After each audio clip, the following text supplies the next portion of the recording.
ಎಲ್ಲ ಸ್ನೇಹಿತರಿಗೆ ನಮಸ್ಕಾರ.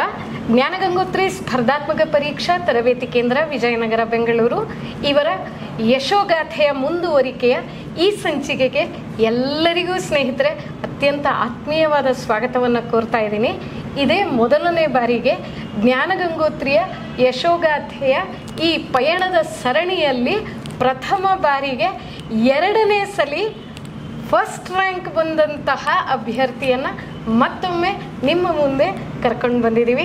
ಈ ಸಲ ಪರಿಚಯ ಅಲ್ಲ, ಅವರ ಪಯಣದ ಯಶಸ್ಸಿನ ಎಲ್ಲ ಹಾದಿಯ ಒಂದು ಈ ಮೆಟ್ಟಿಲುಗಳು ಏನಿದೆ ಅದು ನಿಮ್ಮೆದುರಿಗೆ, ನಿಮ್ಮ ಸ್ಫೂರ್ತಿಗೆ, ನಿಮ್ಮ ಯಶಸ್ಸಿಗೆ ಅಂತ ಹೇಳಿ ಅವರು ಹೇಳಲಿ ಅನ್ನುವಂಥ ಉದ್ದೇಶದಿಂದ ಈ ದಿವಸ ನಿಮಗೆ ಮತ್ತೊಮ್ಮೆ ಅವ್ರ ಜೊತೆ ಮಾತಾಡಿಸ್ತಾ ಇದ್ದೀವಿ. ಸಂಜಯ್ ನಮಸ್ತೆ. ಜ್ಞಾನಗಂಗೋತ್ರಿಗೆ ನಿಮ್ಮನ್ನು ಅತ್ಯಂತ ಆತ್ಮೀಯವಾಗಿ ಬರಮಾಡಿಕೊಳ್ತೀನಿ. ನನಗೆ ತಿಳಿದ ಮಟ್ಟಿಗೆ ಸಂಜಯ್ ಇದು ನಿಮ್ಮ 5ನೇ ಪೊಲೀಸ್ ಸಬ್ ಇನ್ಸ್ಪೆಕ್ಟರ್ ಪರೀಕ್ಷೆಯ ರಿಸಲ್ಟು, ಹೌದಲ್ವಾ? ಹಾಗೆ 2ನೇ ಬಾರಿ ಫಸ್ಟ್ ರ್ಯಾಂಕ್ ಬಂದಿರುವಂತಹ ಪರೀಕ್ಷೆ ಇದಾಗಿದೆ. ಹೌದು, 402ಕ್ಕೆ ಈಗಷ್ಟೇ ಬಿಟ್ಟಂತಹ ಮಾರ್ಕ್ಸ್ ಲಿಸ್ಟಲ್ಲಿ ಸಂಜಯ್ ಅವರ ಹೆಸರು ಫಸ್ಟ್ ಇದೆ. ಎಲ್ಲ ಅತಿ ಹೆಚ್ಚಿನ ಅಂಕಗಳನ್ನು ಗಳಿಸಿದಂಥವರು ನಮ್ಮ ಜೊತೆ ಇದ್ದಾರೆ. ನಾನು ಹೆಚ್ಚು ಕಡಿಮೆ ಕ್ಲಾಸ್ ಮಾಡೋವಾಗೆಲ್ಲ ಸಂಜಯ್ ನಿಮ್ಮ ಹೆಸರು ಹೇಳದೆ ನಾನು ಮಾಡೋದಿಲ್ಲ. ಯಾಕಂದರೆ ನಿಮ್ಮಷ್ಟು ಬೆಸ್ಟ್ ಪೇಪರ್ನ ನಾನು ನೋಡಿಲ್ಲ. ಯಾಕಂದರೆ ನಾನು ನೂರಾರಲ್ಲ ಸಾವಿರಾರು ಸ್ನೇಹಿತರ ಪೇಪರ್ಗಳನ್ನು ತಿದ್ದುತ್ತಾ ಇರ್ತೀನಿ. ಎಷ್ಟು ಜನ ಡಿಪಾರ್ಟ್ಮೆಂಟಲ್ಲಿ ಇದ್ದೀರಾ ಸ್ನೇಹಿತರು. ಆದರೆ ನಾನು ನಿಮ್ಮ ಪೇಪರ್ ಅಷ್ಟು ಸ್ವಚ್ಛ ಕನ್ನಡ, ಪರ್ಫೆಕ್ಟ್ ಇಂಗ್ಲೀಷ್, ಆಮೇಲೆ ನೀವು ಬಳಸುವಂಥ ಅಂದರೆ ನಿರೂಪಿಸುವಂಥದ್ದು ಪ್ರೆಸೆಂಟೇಷನ್ ಚಿತ್ತೇ ಇಲ್ಲದಂತೆ ಅನ್ಬ್ಲೆಮಿಶ್ಡ್, ಸೋ ಪರ್ಫೆಕ್ಟ್, ಹಾಗೆ ನೀವು ನಿರೂಪಿಸ್ತೀರಾ. ಈಗ ನಾನು ನಿಮ್ಮನ್ನು ಕೆಲವೊಂದು ಎಲ್ಲ ಸ್ನೇಹಿತರ ಉಪಯೋಗಕ್ಕಾಗಿ, ಅಂದರೆ ಈಗ ಏನಂದರೆ ತುಂಬ ಜನ ಹುಡುಗರು ಬಾಕ್ಸು ಡೆಪ್ತು ಬಿಡ್ತು ಕಮ್ಮಿ ಮಾಡಿಬಿಟ್ಟಿದ್ದಾರೆ. ಆಮೇಲೆ ರೂಲ್ಡ್ ಶೀಟ್ಸ್ ಕೊಡ್ತಾ ಇದ್ದಾರೆ. ಪೆನ್ನು ನಾವು ಏನು ಬಳಸಿದ್ರು ಶೀಟ್ ಹಿಂದ್ಗಡೆ ಇಂಪ್ರೆಷನ್ ಬಿದ್ದುಬಿಡ್ತಿದೆ. ಇದೆಲ್ಲ ಕಂಪ್ಲೇಂಟ್ಗಳನ್ನು ಹೇಳ್ತಾ ಇದ್ದಾರೆ. ಇದು ಯಾವುದು ಇಲ್ಲದಾಗಲೂ ಫಸ್ಟ್ ರ್ಯಾಂಕು ತುಂಬ ಕಂಫರ್ಟ್ ಅನ್ನಿಸ್ದಾಗ, ಈ ಎಲ್ಲ ಪರಿವರ್ತನೆಗಳಾದ ಮೇಲೂ ಫಸ್ಟ್ ರ್ಯಾಂಕ್ ಬಂದಂಥ ನಿಮ್ಮನ್ನು ಅದನ್ನೆಲ್ಲ ಹೇಗೆ ಮ್ಯಾನೇಜ್ ಮಾಡಿದ್ರಿ, ಏನು ಮಾಡಿದ್ರಿ, ಈ ಎಲ್ಲ ವಿಚಾರಗಳನ್ನು ದಯವಿಟ್ಟು ತಿಳಿಸಿ. ಸಂಜಯ್, ನೀವು ಕೆಲಸ ಮಾಡಿಕೊಂಡು ಹೇಗೆ ಓದಿದ್ರಿ ಅದನ್ನು ಮೊದಲು ಹೇಳಿ. ಮತ್ತೆ ಮೊದಲನೇದಾಗಿ ಎಲ್ಲ ನನ್ನ ವೀಕ್ಷಕರಿಗೆ ನಮಸ್ಕಾರ.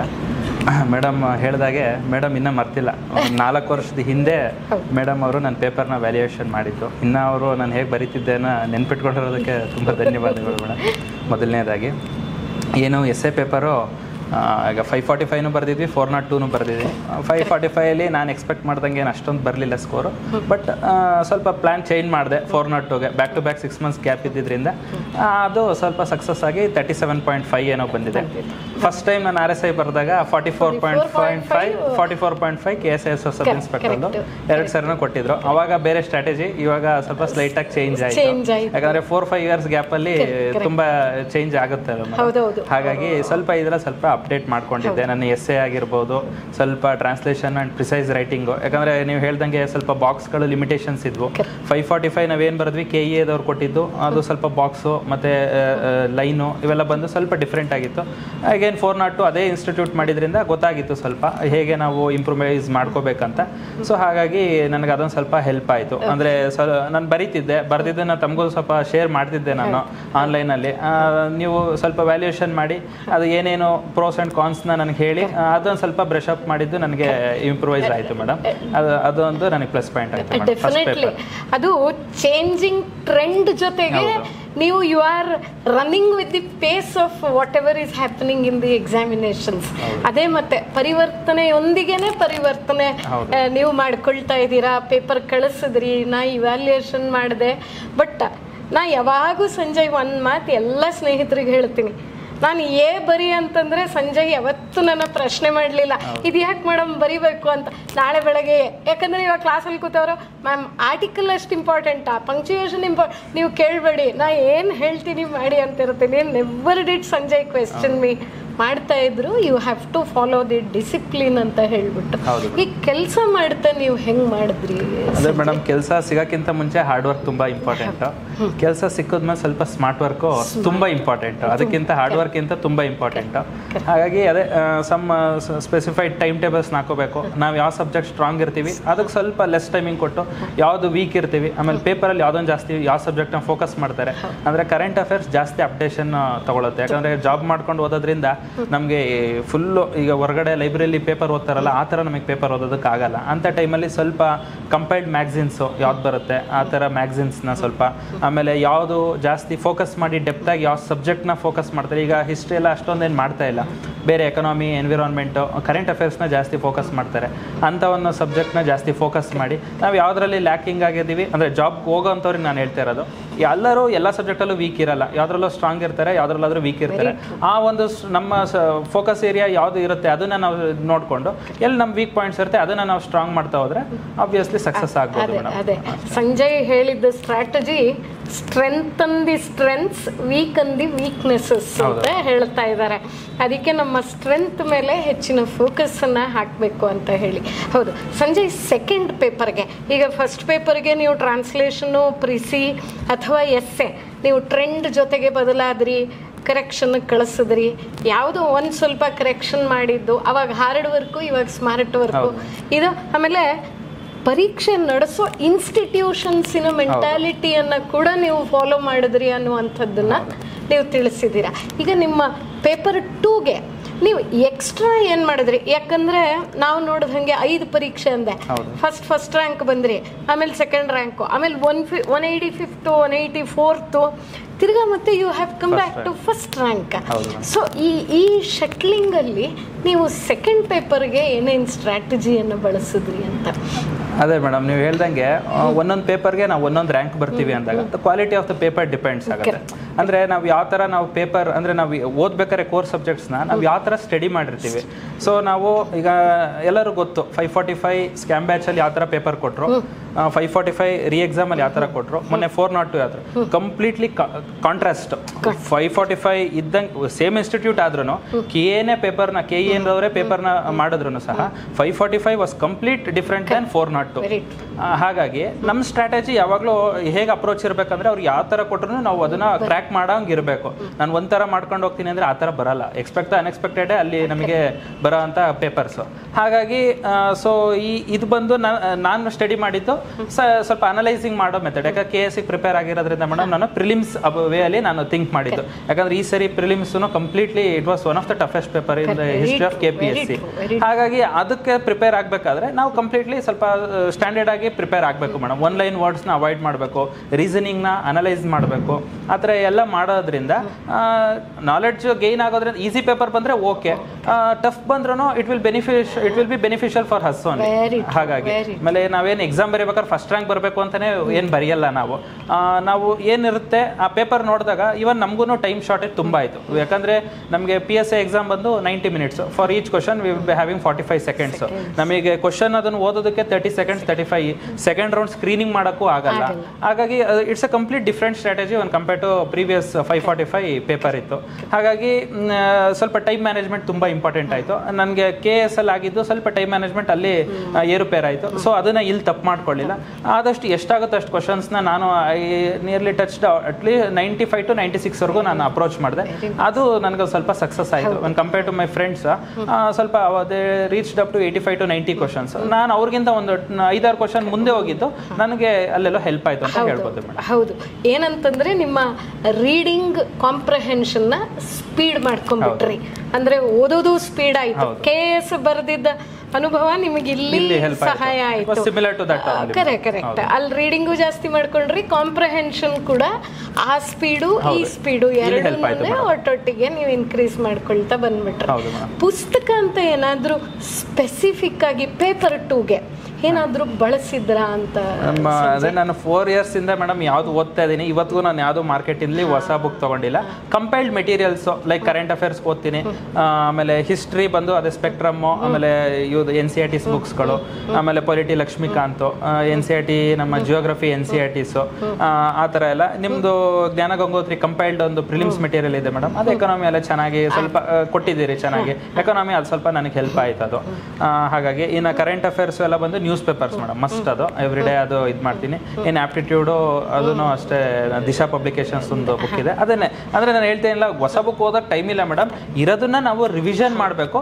ಅಪ್ಡೇಟ್ದ ಏನು ಕರೆಂಟ್ ಅಫೇರ್ಸ್ ಇರುತ್ತೆ ಅದನ್ನ, ಇಲ್ಲ ಹೊಸ ಮಾಹಿತಿ ಮೆಟೀರಿಯಲ್ ಯಾವ್ದು ಚೆನ್ನಾಗಿರುತ್ತೆ ಅದಕ್ಕೆ ನಾವು ಅಪ್ಡೇಟ್ ಆಗ್ತಾ ಹೋಗ್ಬೇಕಷ್ಟೇ. ನಾನು ಯಾವಾಗೂ ಹೇಳ್ತೀನಿ ಹುಡುಗರಿಗೆ, 10 ಇಟ್ಕೋಬೇಡಿ, ಒಂದನ್ನೇ ರಿಪೀಟೆಡ್ ಆಗಿ ಡಿಗ್ ಮಾಡ್ತಾ ಇದ್ರೆ ಅಲ್ಲೇ ಸ್ಟಿಲ್ ವಾಟರ್ಸ್ ರನ್ ಡೀಪ್ ಅಂತ ಹೇಳ್ಬಿಟ್ಟು ಅದೇ ಪುಸ್ತಕ ಇಟ್ಕೊಳ್ಳಿ, ಮೇಲಿಂದ ಮೇಲೆ ಪದೇ ಪದೇ ಸ್ಟ್ಯಾಂಡರ್ಡ್ ಪುಸ್ತಕಗಳನ್ನು ಓದಿ ಅಂತ. ಜ್ಞಾನ ಗಂಗೋತ್ರಿ ಅಫ್ಕೋರ್ಸ್ KSE ಅಂತ ಬಹಳ ದೊಡ್ಡ ಪ್ರಯತ್ನವನ್ನು ಮಾಡಿದ್ವಿ. ತುಂಬ ಜನ ಸ್ನೇಹಿತರು ಸಹಾಯ ಆಗ್ತಾ ಇದೆ ಅಂತ ಹೇಳ್ತಿದ್ದಾರೆ. ಅದಿನ್ನೂ ಔಟ್ಕಮ್ ನಮ್ಮ ಕಡೆನೂ ಇನ್ನೂ ಸ್ವಲ್ಪ ಅದು ರಿಫೈನ್ ಆಗಬೇಕು. ಹುಡುಗರಿಗೆ ಇನ್ನೊಂದು ಸ್ವಲ್ಪ ಜಾಸ್ತಿ ಹೆಚ್ಚಿಗೆ ಅದು ಸಹಾಯ ಆಗಬೇಕು. ಸಂಜಯ್, ನಿಮಗೆ ಇಲ್ಲಿ ಈ ಒಂದು ಫಸ್ಟ್ ಟೈಮ್ ಬಂದಾಗ ಅಪ್ಪ ಅಮ್ಮ ಸ್ನೇಹಿತರು ಇದೆಲ್ಲ ಸಪೋರ್ಟ್. ಇವಾಗ ನೀವು ಅಲ್ಲಿ ಒಬ್ಬರೇ, ನೀವು ಕೆಲಸ ಮಾಡುವಂತಹ ಜಾಗದಲ್ಲಿ ಒಬ್ಬರೇ ಇರ್ತೀರಾ ಅಲ್ವಾ? ನಿಮಗೆ ಇವಾಗ ಯಾರ್ಯಾರು ಏನೇನು ಹೆಲ್ಪ್ ಮಾಡಿದ್ರು? ಈಗ ಸಿಚುವೇಶನ್ ಬಂದು ಕಂಪ್ಲೀಟ್ಲಿ ಡಿಫ್ರೆಂಟ್ ಮೇಡಮ್. ಅವಾಗ ಸರ್ವೈವಲ್ ಫಾರ್ ದ ಫಿಟ್ಟೆಸ್ಟ್, ಇವಾಗ ಇಟ್ಸ್ ಅನ್ ಆಪ್ಷನ್ ಲೈಕ್ ಆ ಥರ ಇದೆ. ಬಟ್ ಅದೇ ನನ್ನ ಸೀನಿಯರ್ ಆಫೀಸರ್ಸು ಎಲ್ಲ ತುಂಬ ಎನ್ಕರೇಜ್ ಮಾಡ್ತಾರೆ, ಸಪೋರ್ಟಿವ್ ಆಗಿದ್ದಾರೆ. ಅವರ ಒಂದು ಕೋಆಪರೇಷನ್ ಇಂದನೇ ಏನೇ ಅಚೀವ್ ಮಾಡೋಕ್ಕೂ ಆಗೋಂಥದ್ದು. ಅವ್ರನ್ನ ಈಗ ಕಂಪ್ಲೀಟ್ಲಿ ನಾನು ಇಲ್ಲಿ ನೆನೆಸ್ಬೇಕಾಗತ್ತೆ. ಆಮೇಲೆ ನನ್ನ ಪೇರೆಂಟ್ಸ್ ಆಗಿರ್ಬೋದು, ನನ್ನ ಫ್ರೆಂಡ್ಸು, ನನ್ನ ಸಿಸ್ಟರು, ನನ್ನ ವೈಫು ಎಲ್ಲರೂ ತುಂಬ ಸಪೋರ್ಟಿವ್ ಆಗಿದ್ದಾರೆ ಮೇಡಮ್. ಹಾಗಾಗಿ ಎಲ್ಲರೂ ಒಂದು ಸಪೋರ್ಟ್ ಈ ಕಾಂಪಿಟೇಟಿವ್ ಫೀಲ್ಡಲ್ಲಿ ಬೇಕೇ ಬೇಕು. ಹಾಗಾಗಿ ಇಷ್ಟೆಲ್ಲ ಒಂದು ರಿಲೇಷನ್ಶಿಪ್ಸ್ ಮಧ್ಯೆ ಅಂದರೆ ಕಂಟಿನ್ಯೂ ಮಾಡ್ತಾ, ಅಂದರೆ ಕನ್ಸಿಸ್ಟೆನ್ಸಿ ಮೇಡಮ್.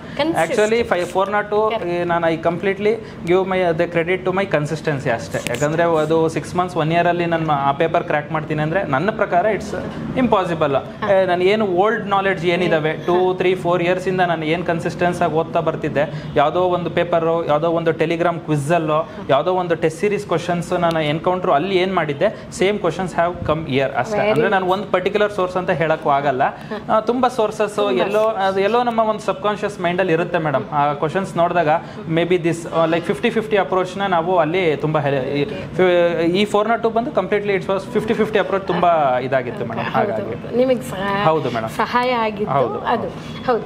ಏನಂದರೆ ಸಂಜಯ್, ಇನ್ನೊಂದು ತುಂಬ ಸ್ನೇಹಿತರು ಈಗ ನಿಮ್ಮ ಬ್ಯಾಚು ಪಾಸ್ ಆದಂಥವ್ರು ಅಥವಾ ನಿಮ್ಮ ಸೀನಿಯರ್ಸು 200, 300 ಇಲ್ಲೆಲ್ಲ ಪಾಸ್ ಆದಂಥವ್ರು, ಅದಕ್ಕೆ ಮೊದಲು ಪಾಸ್ ಆದಂಥ ಎಲ್ಲ ಜ್ಞಾನ ಗಂಗೋತ್ರಿ ಸ್ನೇಹಿತರು ಏನಿದಾರಲ್ಲ ಅವರೆಲ್ಲ ಎಷ್ಟೊಂದು ಮ್ಯಾಮ್ ಕರ್ನಾಟಕ ಸ್ಟೇಟ್ ಪೊಲೀಸು ನೇಷನಲ್ಲೇ ಫಸ್ಟು. ನಮ್ಗೆ ಭಾಳ ಹೆಮ್ಮೆ ಅದು. ನ್ಯೂಸ್ ಪೇಪರಲ್ಲೂ ಬರ್ತಾನೆ ಇರುತ್ತೆ.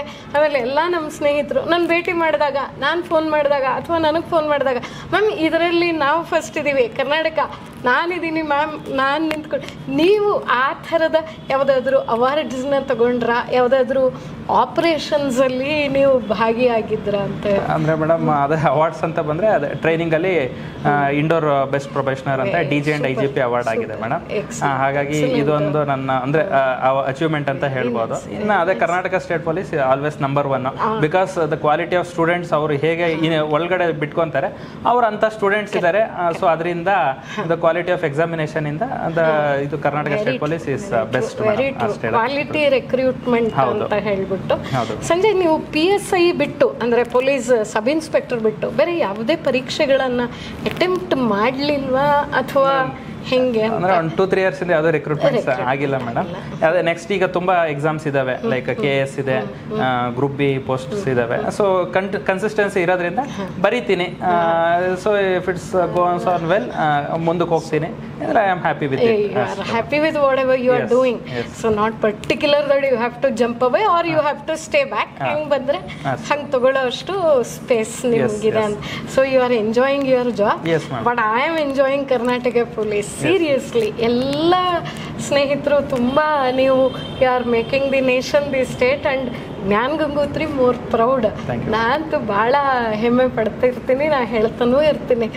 ಸೊ ಅದರಿಂದ ಸಂಜಯ್, ಮತ್ತೆ ಇವತ್ತು ನೀವು ಇಷ್ಟು ದೂರ ಜ್ಞಾನ ಗಂಗೋತ್ರಿಗೆ ಮತ್ತೊಮ್ಮೆ ಬಂದು ಎಲ್ಲರನ್ನ ಮತ್ತೊಂದ್ಸಲಿ ಸ್ಫೂರ್ತಿಗೊಳಿಸ್ಬೇಕು ಅಂತ ಹೇಳಿ, ಆದರೆ ನಾನು ನಿಜ ಹೈಯರ್ ಎಕ್ಸಾಮಿನೇಷನ್ಸ್ ಮತ್ತು ನಿಮ್ಮನ್ನು ಇಂಟರ್ವ್ಯೂ ಮಾಡೋದಕ್ಕೆ ಇಷ್ಟಪಡ್ತೀನಿ. ಎಲ್ಲ ಸ್ನೇಹಿತರು ಕೂಡ ಸಂಜಯ್ ಬಳಸಿದಂತಹ ಸ್ಟ್ರಾಟಜಿ ಪೇಪರ್ 1, ಪೇಪರ್ 2 ನೀವು ನೋಡಿದ್ದೀರಾ. ಟ್ರೆಂಡ್ ಜೊತೆಗೆ ನಾವು ಓಡ್ತಾ ಇರಬೇಕು. We have to run with the pace ಅನ್ನುವಂಥದ್ದು. ಆ ಕಾಲದ ಗತಿ ಎರಡನ್ನೂ ವೇಗ ಮಾಡ್ಕೋಬೇಕು ಅನ್ನುವಂಥದ್ದನ್ನು ಮನಸ್ಸಲ್ಲಿಟ್ಕೊಂಡು ಎಲ್ಲರೂ ಈ ಪೇಪರ್ಗೆ ಈ ಪರೀಕ್ಷೆಗೆ ನೀವು ಸಿದ್ಧರಾಗಿ ಎಲ್ಲರಿಗೂ ಯಶಸ್ಸು ಸಿಗಲಿ ಅಂತ ಹೇಳ್ತಾ, ಸಂಜಯ್ಗೆ ಮತ್ತೊಮ್ಮೆ ಜ್ಞಾನ ಗಂಗೋತ್ರಿ ತಂಡದಿಂದ ಧನ್ಯವಾದಗಳನ್ನು ಹೇಳ್ತಾ, ಅಭಿನಂದನೆಗಳನ್ನು ತಿಳಿಸ್ತಾ ಇವತ್ತು ಬೀಳ್ಕೊಡ್ತಾ ಇದ್ದೀವಿ. ನಮಸ್ತೆ ಸಂಜಯ್. Thank you.